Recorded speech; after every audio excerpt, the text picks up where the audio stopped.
We have asked science to tell us who we are. And the best science of the modern world is doing that right now. And there are a lot of scientists that don't like the answers that are coming back. It's more than academic because it cuts right to the core, to the very core of the very issues that are challenging our families, they're destroying our communities, they're tearing our nations apart.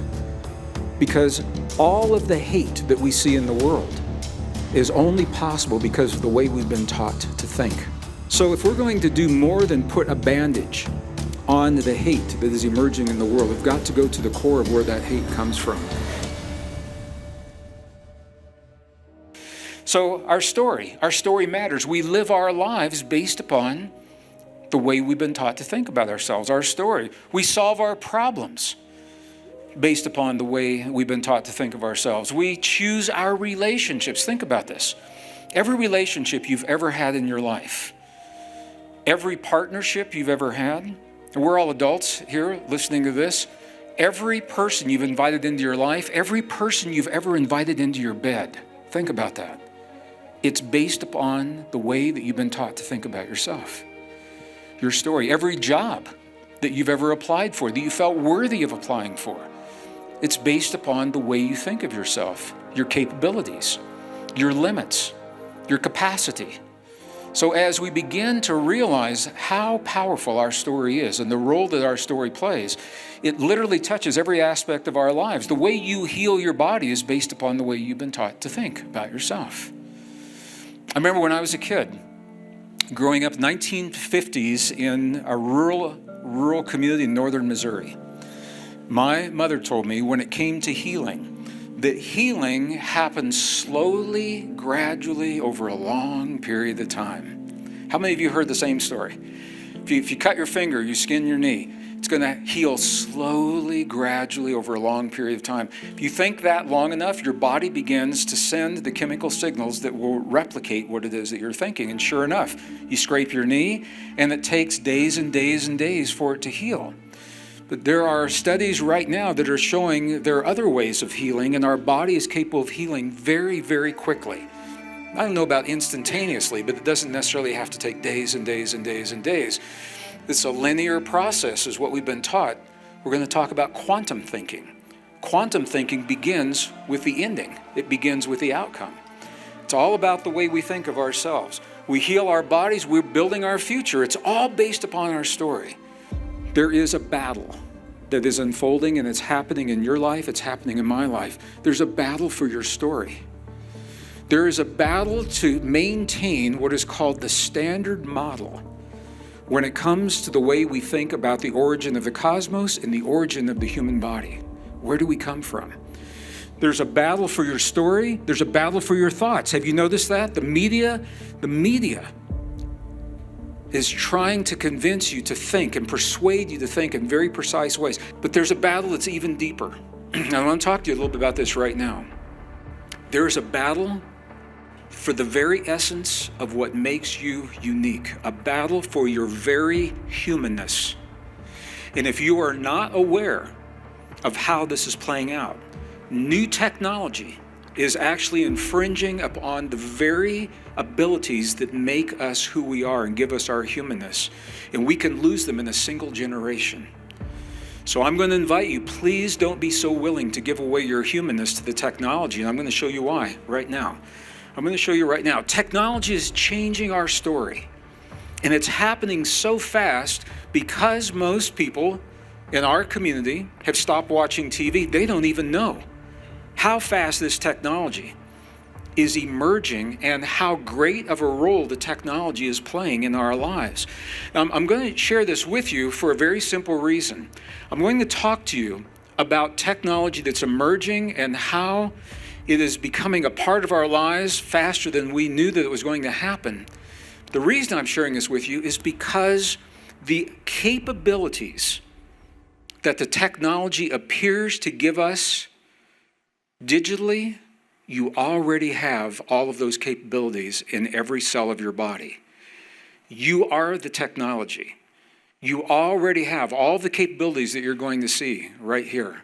And that's where we're going to go with this program. The ability to self-regulate our biology is the ability to awaken these extraordinary abilities that allow us the depths of our humanness and our human capacity. And I think that will make more sense as we go on. To technology, it's changing our story. It's changing the way we grow our food. It's changing the way we create our own lives. It's changing the very definition of what human life is. And it started just a few years ago, DNA engineering. We now have the ability to engineer, to cut and splice, to edit the human genome like you would edit the words on a word processing document. Where you cut and paste one word and you put another part of the sentence, we can cut and paste the genes and place them into other parts of the DNA, altering the way that DNA expresses. A technology emerged called CRISPR.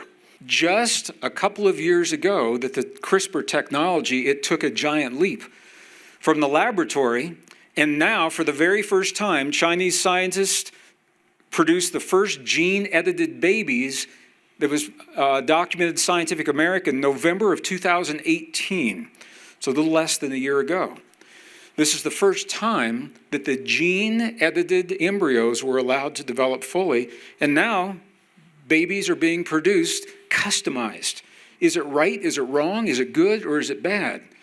This is a place, it's a beautiful example. The technology is emerging faster than our decisions about the morality of what we're doing, and now we're playing catch-up.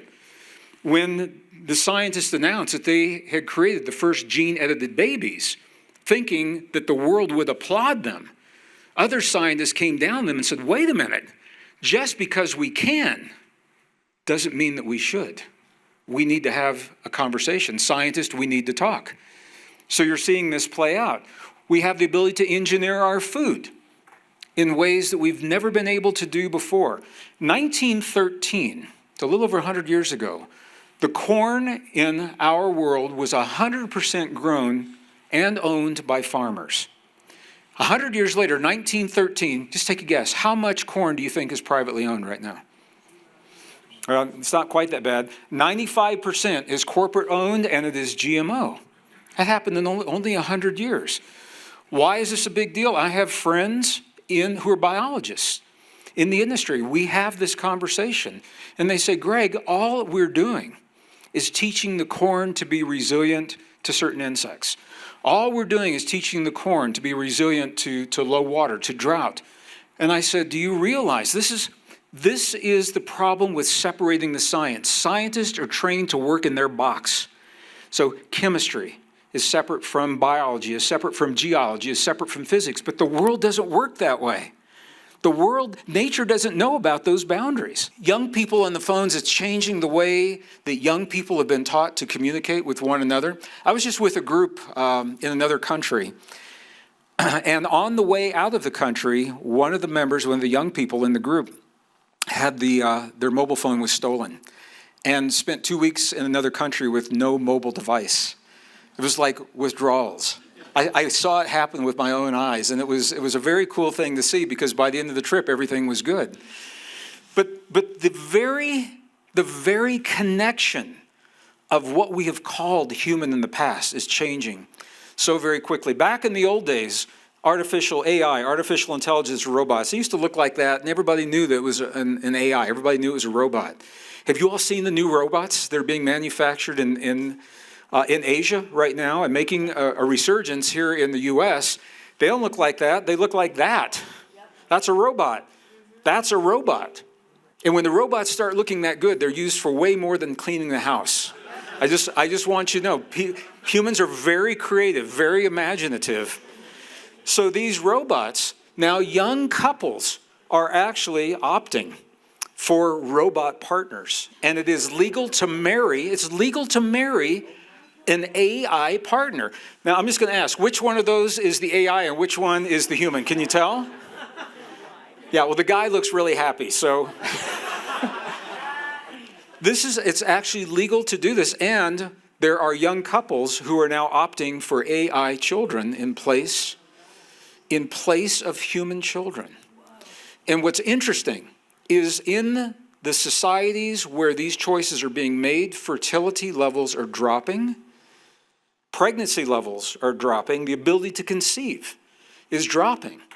And they don't know where the correlation is. Scientists don't know exactly if one is related to another, but they say there's a correlation where people are opting for the AI, the robotic baby, their ability to produce life within the womb is declining.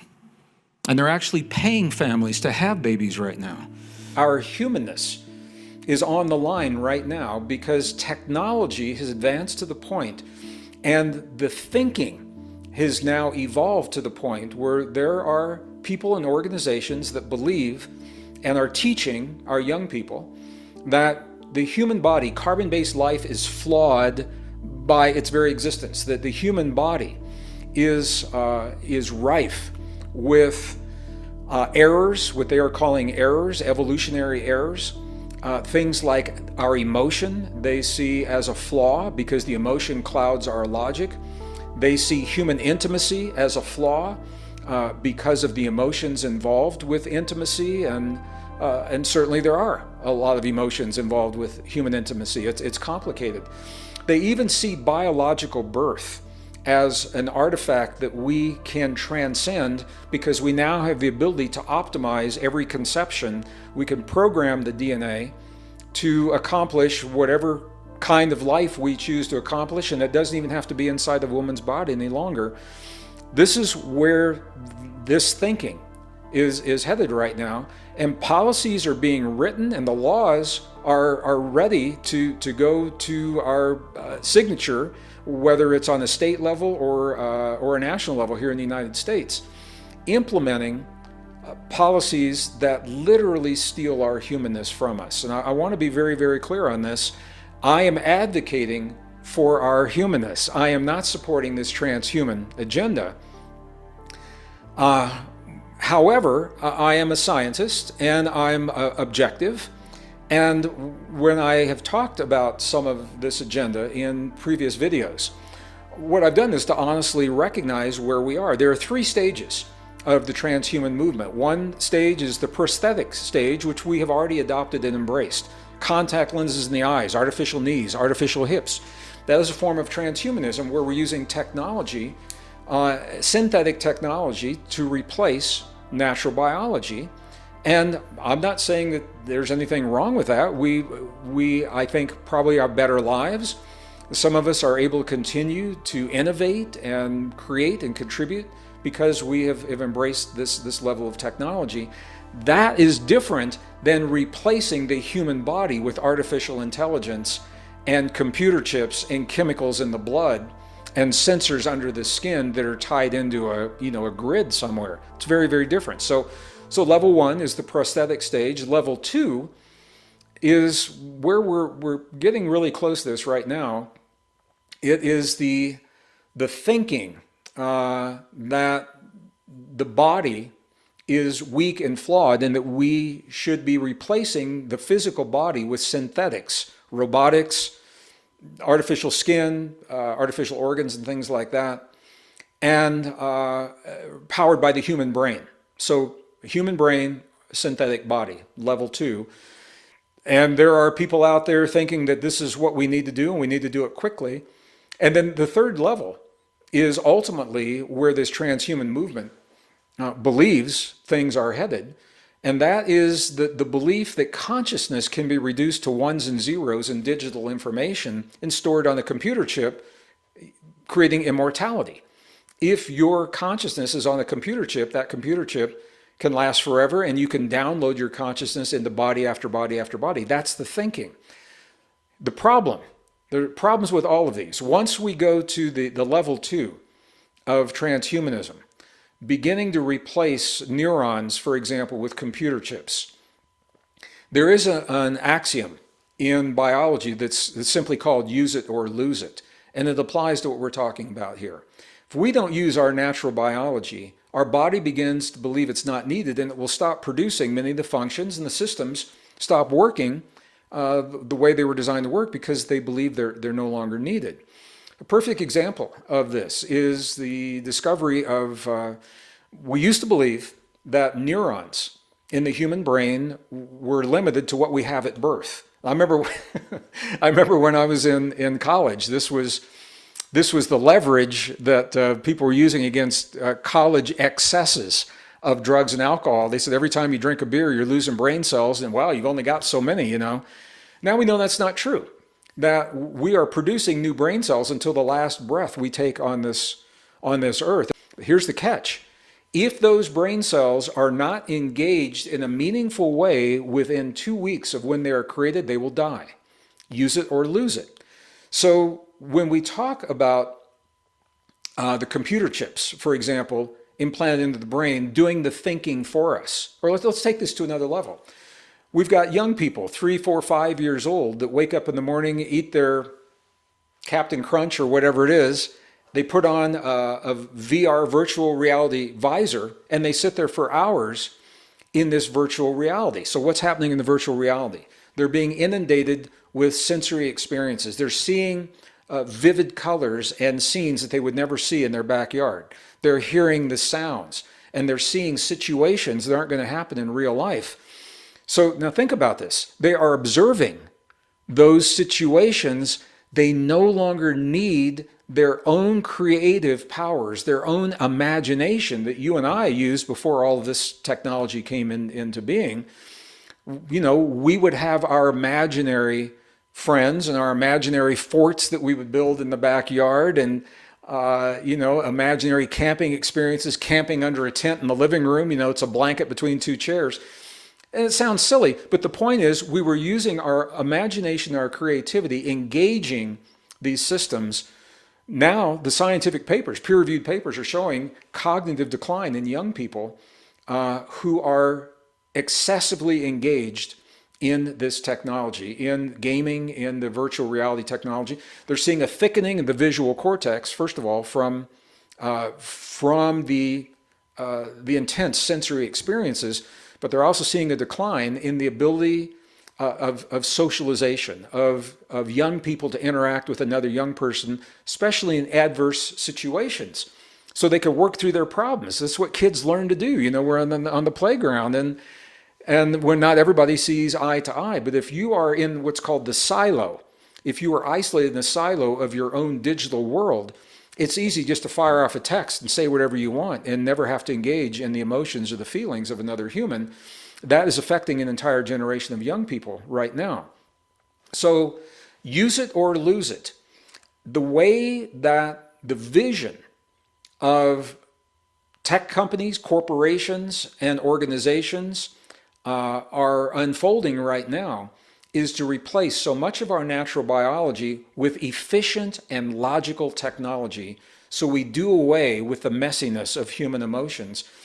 That's how you lose a species. That is how you lose your humanness. And this is why I say there is a battle for our humanness. Yeah, there's a battle for our thoughts, our beliefs, our bodies. Ultimately, those are all diversions to keep us so that we're not focused on the deep truth of what's really on the line here. And what's on the line, it is our humanness. Now, why would our humanness be so precious and so valuable as to have entire industries working to take this away from us? It all comes down to who we are and our relationship to this world through the DNA in our bodies. The DNA, if you've followed my work, you know, over the last 40 years, the DNA of our bodies literally holds a code beyond the code of life. It literally holds a message that tells us of our origin and who we are. And in the book I released 2004 called The God Code, I translated the first layer of the message in the DNA in every cell of all carbon-based life. And I'd lead you step by step through how that happens. I'll just boil it down right now. Literally, there is a coded message in the DNA of every cell of your body, the very first layer. It's like the introduction layer that literally says, if you want to know who you are, your DNA tells you. It literally reads God eternal within the body. God eternal within the body. And that message works in the root languages of cuneiform, Sanskrit, Arabic, and Hebrew. Those are 4 of the 6 root languages. And it's the same message in every one of those. So it's not specific to any religion. It has nothing to do with religion. These are cultures that we're talking about. So the DNA holds that message. The DNA, your DNA, is the antenna. It is literally a biological antenna that tunes you to places in the field where information resides. And I'm hesitating here because I don't want to get too deep in this video, but literally, we know there's a field. Scientists acknowledge that field. It was acknowledged in the year 2012 in the scientific community. We are that field because the field is emerging from every atom in our body as it emerges and collapses into the field. So it's not out there. We are the field. The field is energy. Energy is information. So there's an informational component of the field that we access through the DNA of our bodies. When you replace natural biology with synthetic materials, there is no DNA, you lose access to the very fundamental forces that give you the power and that allow you the most rare and precious experience of your humanness. And when you lose that power, you become vulnerable to other ideas of what the human experience should be, of what society should be. When we lose our humanness, we lose access to this information transfer that allows us deep states of intuition, supercognition, super memory, super learning, super immune response, super resilience to change, all of those human experiences. And the precious memories that we cherish in our lives, you lose all of that when you replace natural biology with synthetic technology. The world's going to change. We can't stop it. The question is, how do we respond to the change? From fear? And do we lash out and try to make ourselves feel more comfortable by criticizing others or by exerting power over others? Or can we embrace what this technology means? The point of all this is that you already have, that everything I shared with you, you have the technology. It's soft technology. It's biological technology. And it comes from a place that is so deeply mysterious, scientists don't even want to talk about it. It comes with our origin. We showed up on this earth. We showed up 200,000 years ago. We don't know where we came from. And we haven't changed in 200,000 years. And if that sounds like science fiction, I'm going to show you the DNA science that's telling us this. We showed up fully enabled, fully capacitated, with all the potential we have right now. Someone or something has imbued us with this humanness. There's a deeper element to this, Lynn, and you and I, we talk about this privately, and it's a deeply spiritual component in the sense that we are so much more than we've been led to believe. We are not what we have been told, for sure. And we're so much more than we've been led to believe. Now, I'm going to use a word that means different things to different people. Ultimately, this comes down to what we call our divinity. And a lot of people link divinity with religion, but the true definition has nothing to do. Divinity has nothing to do with religion. When you look at the true definition, divinity is our ability to transcend perceived human limitations. That's all it is. Our ability to transcend perceived human limitations, even if they're not real. Well, our ability to become the best version of ourselves is reliant upon our biology as it is today and the very complex inner workings of that biology. And when we begin to tweak one part of the biology without taking into account all of the implications, we have effects sometimes that are surprising, often that are not wanted.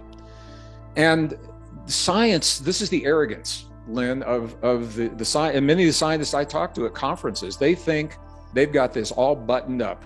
They think they've just got this down to a science. They know exactly how everything works and exactly what's going on, so that they look at us like a machine of parts. And if you tweak a part here, they're not taking into account the implications of all of the other places where that part has an effect. A beautiful example of this is cloning. This is just another example. There's a mystery that is happening in the cloning sciences. We've all heard of Dolly. Dolly was the sheep that was publicized. There were other clones, but Dolly was the sheep that was publicized as the first mammal clone. And the mystery is, at first, everything looked great. Dolly looked just like the sheep that she was cloned from. She was healthy enough to reproduce. She produced offspring, but something began to happen prematurely about halfway through her natural lifespan. Her body began to break down. The organs began to break down, the systems, respiratory system, immune system, and she died at half of the age. This is typical for her species. This is not unusual because the same thing is happening in bovine cloning. They're doing experiments now with cows, and they're saying the same thing. And they're saying, what's the deal? It's exactly the same DNA. Why are these animals living half their lifespan? Why are their bodies breaking down? Well, what they're missing, Lynn, is when they go through that cloning process, there's a communication between the DNA in the nucleus of the cell and the DNA that is outside of the nucleus, the mitochondrial DNA. There's a mismatch, and that DNA has to be able to communicate with itself. And because of the way the cloning process happens, they're taking it, the DNA is not matched, the communication is lost, and the life is breaking down quickly. And it's a perfect example of how the scientists are not looking at the non-physical relationships. That communication is an energetic relationship. The same thing applies to us, not necessarily with cloning.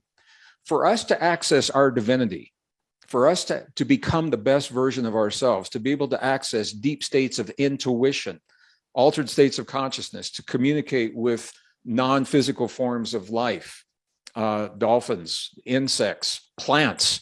You know, you hear stories of indigenous people communicating with the crops so that they will grow and that they will have a symbiotic relationship. For us to do that, we need the full complement of our biology, and we begin to replace our DNA with synthetic polymers and chemicals in the blood and chips, computer chips in the brain, sensors under the skin. We lose that part of our biology. Ultimately, we are losing access to our own divinity. I have yet to see anything built in the laboratory that does not reflect what we already do. Every cell in your body, you've got about 50 trillion cells in your body, is what the average human, whatever average is. We have about 50 trillion cells. Every one of those cells is an electrical circuit. Think about that. Every one of those cells is a capacitor. Every one of those cells is a resistor. Every one of those cells transmits information. It receives information. It transmits light. It emits light. It receives light. Every cell in your body. And when you harmonize all of those cells to function together, do you know how much power you have in your body? Think about that. And this is what our ancestors always told us. It's what they always told us. And one of the very interesting things, I have friends who deal a lot with psychologists who deal with abduction phenomenon, from other worlds and things like that. And if you follow any of that, and I'm not saying it's right, wrong, good, or bad, or it's not a central theme of what I'm doing here, but it's interesting to me because the common denominator in all of the cases that they have, I have a friend of mine that has done this for over 30 years.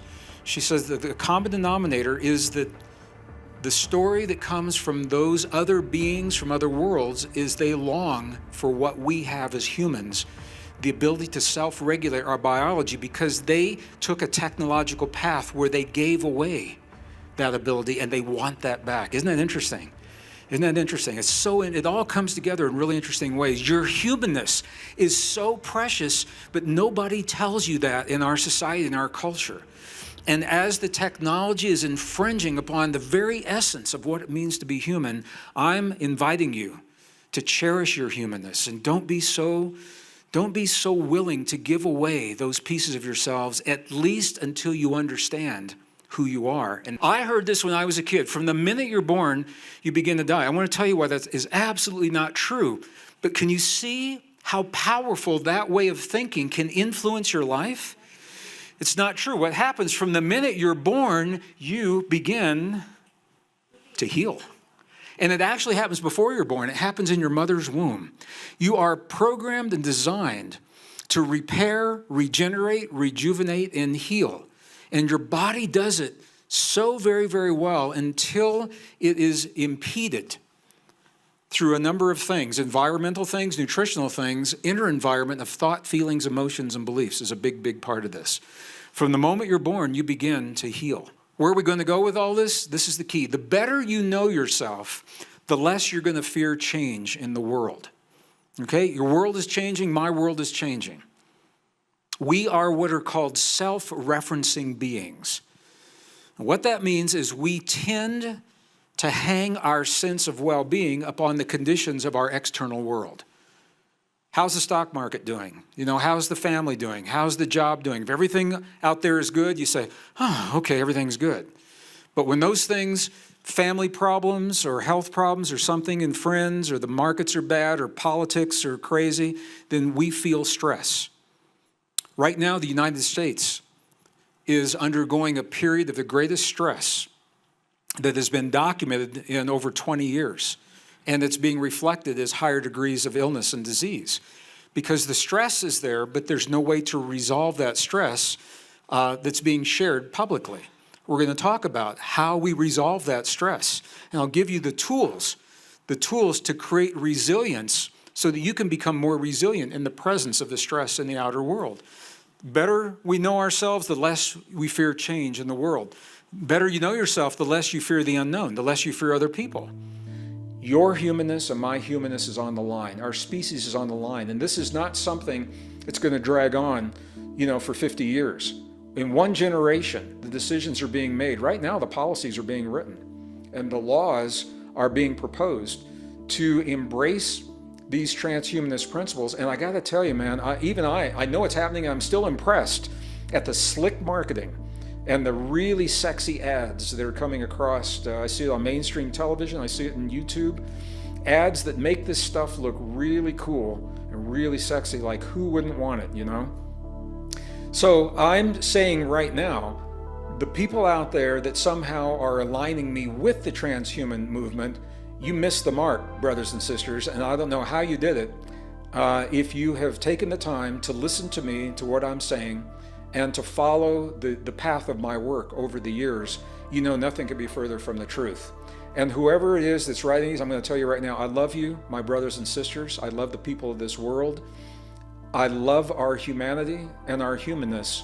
I think it's worth preserving. I think we are a species worth preserving, and we're on the line right now. We're all in this together, and I don't think you're bad people that are saying these things. I think you're misinformed. And so I'm hoping to share this with you so that there's no doubt in your mind where I'm coming from and why I say the things I say. I am a scientist, and I'm not using a lot of New Age terminology. I think the New Age movement has misled a lot of this in certain respects. I've always said that. I've always said that the thinking underlying a lot of the New Thought movement, maybe well-intentioned in the beginning, it got hijacked. And did not really empower us the way that I believe that the science, the real science, the true science, not the science that's been hijacked and cherry-picked, but the true science that gives us the deep truth of who we are, where we come from, and our relationship to the world. The adoption of so much technology by our young people is part of what I believe is an organized effort. I think this is intentional to break social alliances. And now we're blurring the lines between adult and childhood and men and women and what all of these things are. And each one of those is important and needs to be discussed. The ultimate implication is that social alliances, traditional social alliances, are being broken. And when that happens, we become more isolated. And I think this is what you were talking about in the beginning of our conversation, of people feeling lonely. And in our isolation and with our broken social alliances, we become vulnerable as a society. We become vulnerable as individuals. We become vulnerable as nations to other people's ideas, other people's visions, and other people's agendas of what our lives and our world should look like. And I think that you just mentioned, you said the words, it's a danger danger to the planet. And I think this is, depending on what your vision for the planet is, it can be very dangerous, because as we lose our identity, and this is exactly what's happening, our identity is men and women, our identity is adults and children, our identity is communities, and all the things that we're seeing happen. We have to, how can we solve the problems if we're not honest about the problems? And we have to be honest and say these things are happening, and what are the implications? What are the outcomes? And as we become more vulnerable to, and there are multiple competing visions and multiple competing agendas for where the world's going and what the world should look like. The transhuman agenda is what supports and makes those agendas and those visions possible. So the ultimate goal stated by those who are driving this agenda is immortality, Len, and I think it's interesting. They believe that consciousness is nothing more than little ones and zeros, binary data that we can load from our brain onto a computer chip. This is what they actually write about and believe. And that when our body dies, our consciousness is on that chip, and now you can download that into a new body, whether it's a robotic body or a natural human body or another form of life. That's what they believe. The part they're missing is that we are already capable of longevity extending far beyond what we're led to believe right now. Every organ in the human body is now documented with the ability to stop the breakdown, to heal the damage, to repair and to reverse the aging. Every organ in the human body, if it's given the right environment. We are a rare form of life, the only one that we know of on Earth today that can consciously choose to self-regulate our own biology, that we can regulate an enhanced immune system, enhanced immune response on demand, awaken our longevity enzymes. And if you have longevity, it means you're healing all along the way. It's not just about a long life. You have to be healing to have that long life. So we have longevity enzymes that we awaken, super memory, super recall, super cognition, super resilience. All of this is at our fingertips because we have the ability to self-regulate our own biology. And this is what is overlooked in this view of a powerless, frail human existence. They have failed to recognize that we literally, you and I have talked about this. We are literally a soft technology.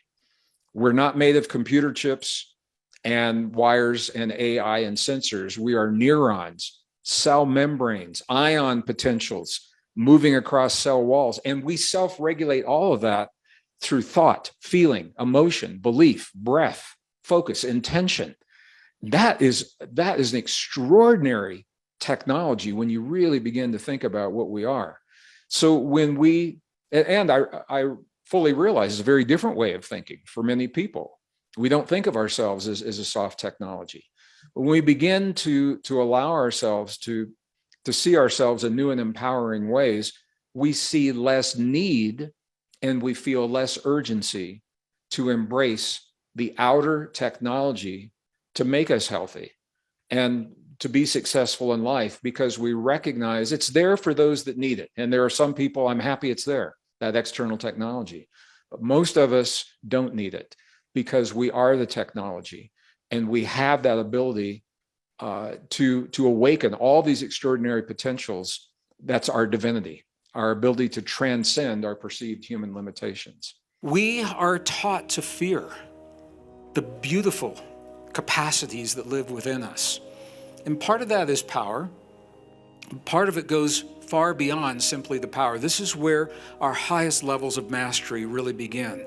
Do we even know what it means to be human, human, fully expressed, fully capable, fully initialized? Do we even know what that means?